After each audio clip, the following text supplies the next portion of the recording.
Garden bridge জুড়ে মৃত্যুর ফাঁদ। আজার মোল্লা বাগান বহুতল মধ্যে প্রায় 5 ফুট মধ্যে অনেকই বহুতল, একের পর এক বেআইনি নির্মাণ। দেখে না পৌরসভা।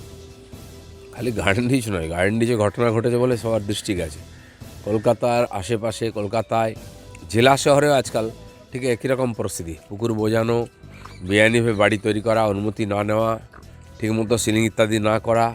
তো তার ফলে এই ধরনের ঘটনা যেখানে সেখানে ছোটোখাটো ঘটে, এবার বড় হয়ে গেছে। সারা পশ্চিমবঙ্গ জুড়ে যে রাজ চলছে লুটপাটের এবং প্রমোটিং রাজ, এর পরিণাম হচ্ছে অনেক প্রাণহানি হবে আরও, যখন তখন ঘটনা ঘটতে পারে। আর সরকার সব জানে, দায় কেউ নিচ্ছে না।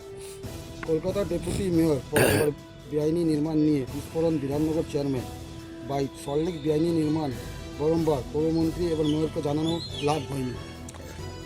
সল্টলেকে বেআইনি নির্মাণ হয়তো কম আছে, কিন্তু কবজা করে রাখা সরকারি জায়গা ইত্যাদি বহু জায়গা দখল করে বসে আছে, এবং তার জন্য অসামাজিক কাজকর্ম কিছু হয়।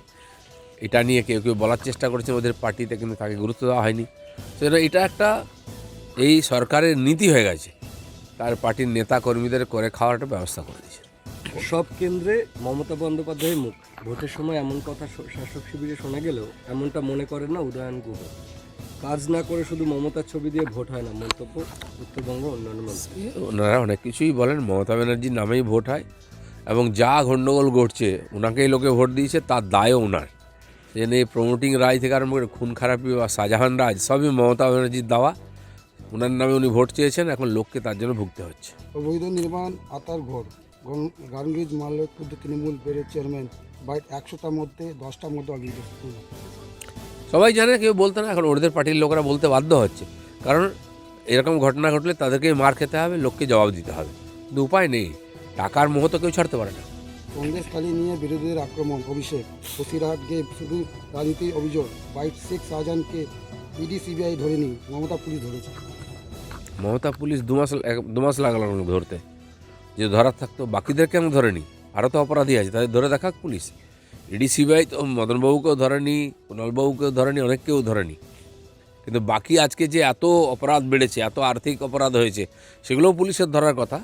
পুলিশ ধরছে না বলে সিবিআইকে ইডিকে আসতে হচ্ছে, লোকে কোর্টে যাচ্ছে, কোর্টকে হস্তক্ষেপ করতে। এটা প্রশাসনের কাজ, দুর্নীতি মুক্ত করা, ক্রিমিনাল মুক্ত করা, সেটা করছেন না ওনারা। তাদেরকে এক প্রকার সহযোগিতা করছেন, ছত্রছায়া রেখেছেন, সেজন্য ইডি সিবিআইকে আসতে হচ্ছে। কলকাতা জুড়ে ইডি হানা ব্যবসার বাড়িতে বালিগঞ্জে।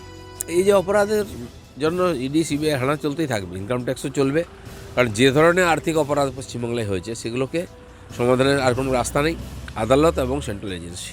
দাদা, দোষ প্রমাণ হলে মন্ত্রিত্ব এমনকি রাজনীতি ছেড়ে দেওয়ার চ্যালেঞ্জ উদয়ন গুহ। প্রমাণ কী করবে?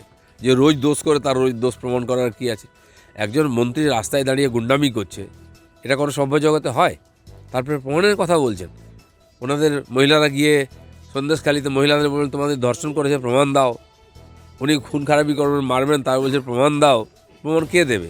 যে সরকার করার কথা সে তার সঙ্গে আছে।